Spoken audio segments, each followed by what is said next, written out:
বিসমিল্লাহির রহমানির রহিম। সম্মানিত উপস্থিতি ও প্রিয় পুলিশ সদস্যবৃন্দ, পুলিশ সপ্তাহ 2025 উপলক্ষে বাংলাদেশ পুলিশের সকল সদস্যকে আমি আন্তরিক শুভেচ্ছা ও অভিনন্দন জানাচ্ছি। এই অনুষ্ঠানে আপনাদের মাঝে উপস্থিত হতে পেরে আমি অত্যন্ত আনন্দিত। 71 সালে মহান মুক্তিযুদ্ধের প্রাক্কালে 25শে মার্চ কালো রাতে রাজারবাগ পুলিশ লাইন্সে বাঙালি পুলিশ সদস্যরা সর্বপ্রথম সশস্ত্র প্রতিরোধ গড়ে তোলেন। এই ইতিহাস ভোলার নয়। বাংলাদেশ পুলিশ বাহিনীর গৌরবময় ইতিহাসে এটা মহা গৌরবের অধ্যায়।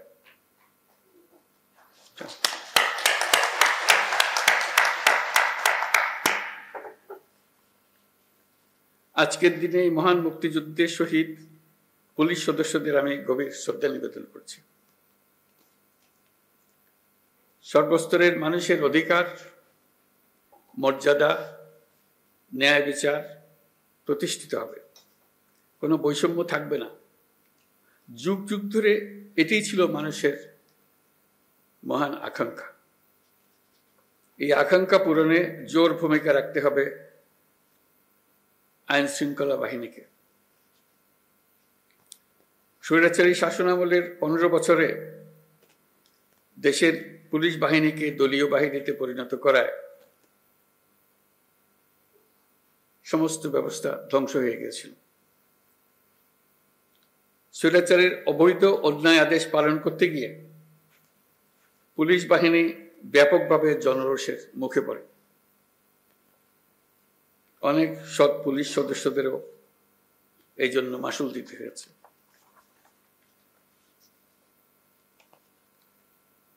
প্রিয় পুলিশ সদস্যগণ, গত আগস্টে অন্তর্বর্তী সরকার যখন দায়িত্ব গ্রহণ করে সে সময় এদেশের আইন শৃঙ্খলা বাহিনী ভঙ্গুর অবস্থায় ছিল। পুলিশের সঙ্গে জনগণের দূরত্ব সৃষ্টি হয়েছিল। সরকার পরিস্থিতির উন্নতির জন্য যা কিছু প্রয়োজন সব রকমের ব্যবস্থা নিয়েছে। সড়ক মহাসড়কে বিশৃঙ্খলা ও জনদুর্ভোগ নিরসন, বিশেষ অভিযান পরিচালনা, অংশীজনের সাথে পুলিশের আন্তঃযোগাযোগ জোরদার করা, পুলিশ সদস্যদের মনোবল বৃদ্ধিতে প্রয়োজনীয় প্রণোদনামূলক ব্যবস্থা নেওয়া হয়েছে। আপনাদের অক্লান্ত পরিশ্রমে শান্তিপূর্ণভাবে দুর্গাপূজা, বিশ্ব ইজতেমা, ঈদ উল ফিতর, বাংলা নববর্ষ সহ বিভিন্ন উৎসব অনুষ্ঠিত হয়েছে। দেশে যতগুলো অপরাধ হচ্ছে সবগুলো ঘটনায় তাৎক্ষণিক ব্যবস্থা নিতে আপনারা সর্বোচ্চ চেষ্টা করে যাচ্ছেন। পুলিশ ও অন্যান্য বাহিনীর সম্মিলিত প্রচেষ্টায় দেশের আইন শৃঙ্খলা পরিস্থিতি এখন অনেকটা নিয়ন্ত্রণে আনা সম্ভব হয়েছে। এই জন্য আমি পুলিশ সহ সকলকে আন্তরিক ধন্যবাদ জানাই। সবাই মিলে আপনার জোরে হাততালি দেন।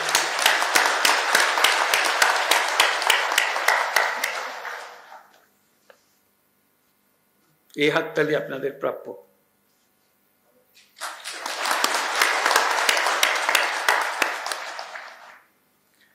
দেশের মানুষ নারীর প্রতি সহিংসতা প্রতিরোধে পুলিশ বাহিনীকে খুব শক্তিশালী ভূমিকায় দেখতে চায়। আমি আপনাদের প্রতি আহ্বান জানাই, নারী ও শিশুর নিরাপত্তায় সর্বোচ্চ সংবেদনশীল হয়ে কাজ করবেন। সকল শ্রেণী পেশার নারীরা যেন যে কোনো হয়রানির ঘটনায় পুলিশের হটলাইনে ফোন করে সর্বোচ্চ সাহায্য পায় সেটি নিশ্চিত করবেন। নারী এবং শিশু নিরাপত্তা পেলে আমরা বুঝতে পারব দেশ নিরাপত্তার দিকে অনেক দূরে এগিয়ে গেছে।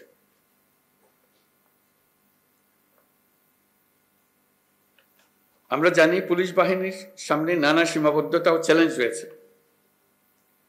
অপ্রতুল জনবল, লজিস্টিক্স, অপর্যাপ্ত বাজেট ইত্যাদি। কিন্তু আমাদের সবচেয়ে বড় চ্যালেঞ্জ হলো বিগত 16 বছরে পুলিশ জনগণের মধ্যে যে দূরত্ব সৃষ্টি হয়েছে সেই দূরত্ব কমিয়ে আনা, পুলিশ বাহিনীর প্রতি মানুষের আস্থা ফিরিয়ে আনা। আমি বলবো এটা কঠিন না। একবার সে আন্তরিক পরিবেশ সৃষ্টি হলে এই বন্ধন অটুট থাকবে। আমাদের সমাজ যে একটা সুশৃঙ্খল সমাজ সেটা প্রমাণিত হবে। আমাদের সবাই মিলে একটা সর্বাত্মক প্রচেষ্টা হবে যেন মানুষ এবং পুলিশের মধ্যে দূরত্ব আমরা গুছিয়ে ফেলতে পারি। মানুষ পুলিশকে দেখলেই তাকে বন্ধু হিসেবে বরণ করে নিতে এগিয়ে আসে। তার প্রতি কোনো বিরূপ মনোভাব যেন মানুষের মনে না থাকে। মাঠ পর্যায় থেকে শুরু করে সকল স্তরে আইন শৃঙ্খলা বাহিনীকে জনগণের বিশ্বাস অর্জনের জন্য কাজ করতে হবে। এই কাজটা আপনাদেরকেই করতে হবে। আর সরকারের দিক থেকে যা যা প্রয়োজন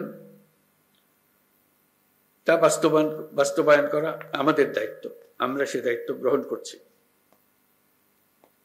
পুলিশের সংস্কারের লক্ষ্যে অন্তর্বর্তীকালীন সরকার উদ্যোগ নিয়েছে।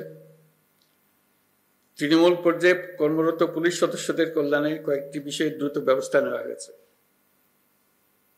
আজকের এই মিটিং এর পরে আপনাদের সঙ্গে সবার সঙ্গে সারা দেশের সবার সঙ্গে সাক্ষাৎ হওয়ার কারণে, আপনাদের কথা শোনার কারণে আমরা আবার দ্রুত একবার বসবো সবাই মিলে, যাতে করে যে সমস্ত সমস্যা আছে সেগুলা দ্রুত সমাধান বাস্তবায়ন করা যায়। সেটা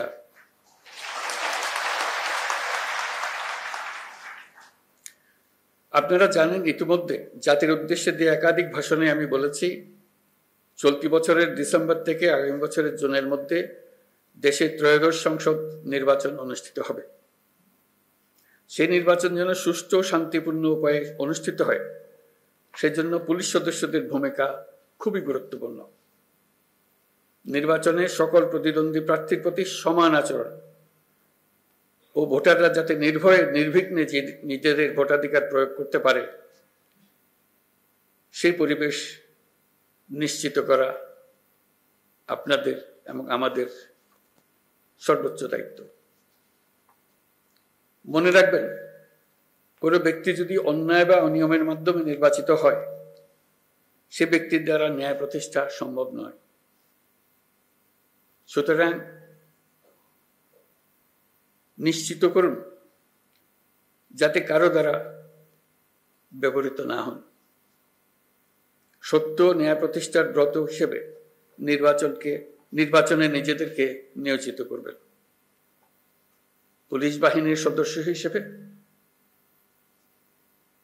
তারও চাইতে বড় বিষয় এদেশের একজন নাগরিক হিসেবে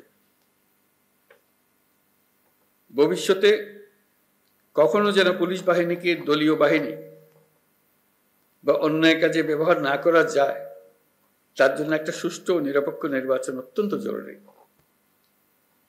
নির্বাচনের আগের সময়টা অনেক কঠিন সময়।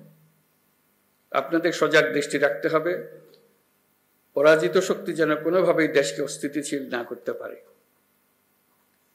আমি আগেও বলেছি, আবারও আপনাদেরকে নিয়ে স্মরণ করিয়ে দিচ্ছি সবাইকে, আমরা একটা যুদ্ধ অবস্থায় আছি।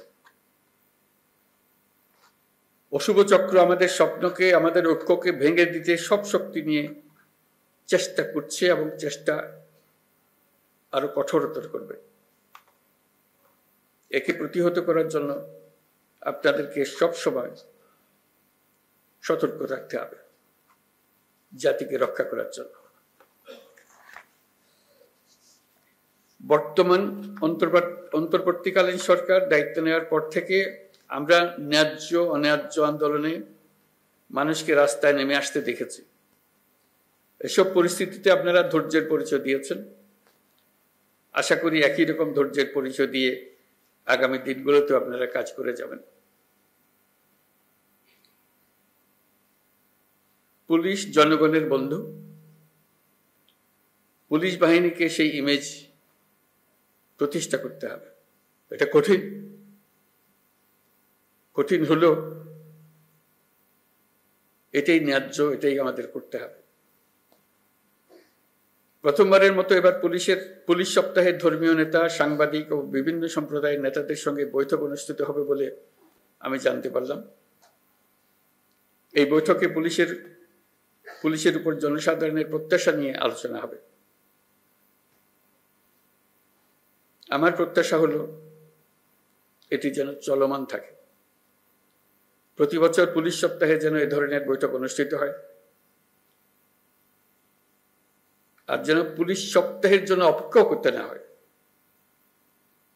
সুযোগ পেলে এই ধরনের বৈঠক দরকার, তাতে পরস্পরের বোঝাবুঝিটা পরিষ্কার হয়ে যায়। পুলিশের সঙ্গে জনগণের দূরত্ব কমিয়ে আনতে এটা অত্যন্ত জরুরি। আমরা একটা ন্যায্যতার ভিত্তিতে গঠিত একটি বৈষম্যমুক্ত গণতান্ত্রিক বাংলাদেশ নির্মাণের স্বপ্ন দেখছি। আমরা দ্বিতীয় বাংলাদেশ গঠন করার স্বপ্ন দেখছি। জুলাই গণ অভ্যুত্থান আমাদের সেই সুযোগ করে দিয়েছে। এই সুযোগ যেন আমরা না হারাই। এই সুযোগ হারালে আমরা পরবর্তী প্রজন্মের কাছে চিরজীবনের জন্য দায়ী থাকব। বিশ্বের বুকে একটি শান্তিপূর্ণ সমৃদ্ধ দেশ হিসেবে বাংলাদেশ মাথা তুলে দাঁড়াচ্ছে এবং মাথা উঁচু করে রাখবে সবসময়। এই স্বপ্ন পূরণে আপনাদের ভূমিকা অনেক।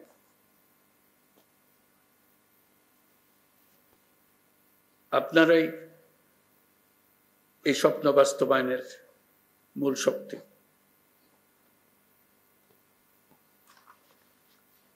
পুলিশের কাজকর্ম,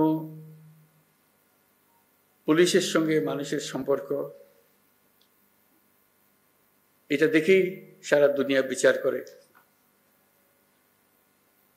আমরা সভ্যতার কোন স্তরে আছি। আমরা সভ্যতার সর্বস্তরে যেতে চাই। এটাই আমাদের স্বপ্ন। এই স্বপ্ন বাস্তবায়নে আপনারা একটা অত্যন্ত গুরুত্বপূর্ণ শক্তি। বাংলাদেশ পুলিশ বাহিনী যেন গোটা বিশ্বে প্রশংসিত হয়, দেশের সকল মানুষের কাছে প্রশংসিত হয়, এই প্রত্যাশা নিয়ে আমার বক্তব্য শেষ করছি। সবাই ভালো থাকবেন। আসসালামু আলাইকুম।